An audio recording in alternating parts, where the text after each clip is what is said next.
Good morning everyone. আজকে আছে আমার ডিএনসি কলেজে ফার্স্ট এক্সাম, তাই আমি ঝটপট করে ফ্রেশ হয়ে রেডি হয়ে বেরিয়ে পড়েছি। আর সকাল সকাল আমার ফেসের অবস্থাটাই দেখো।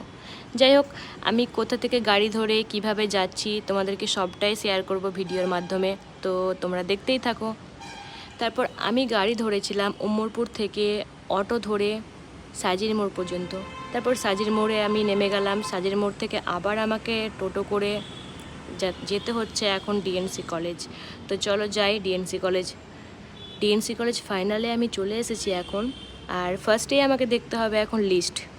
আমার জিওগ্রাফি সাবজেক্ট আছে, জিওগ্রাফি আজকে এক্সাম হবে। আমার রুম নম্বর ছিল 204, তাই আমি অনেক খোঁজাখুঁজির পরে 204 ফাইনালি আমি রুম পেয়ে গেছি। আর এই রুমেই হবে আমার এক্সাম আজকে। আর আমার ফেসের অবস্থাটা দেখো, প্রচণ্ড আমি টেনশন হচ্ছে আমার যে এক্সাম কেমন হবে সেটারই। তো যাই হোক, ফাইনালি আমি মোটামুটি এক্সাম ভালো দিয়েছি।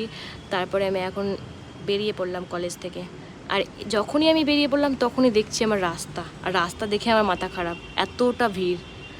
ভাই, আমি যখনই এখানে গেছি এক্সাম দিতে তখনই এত ভিড় দেখেছি, মানে বলারই কথা না।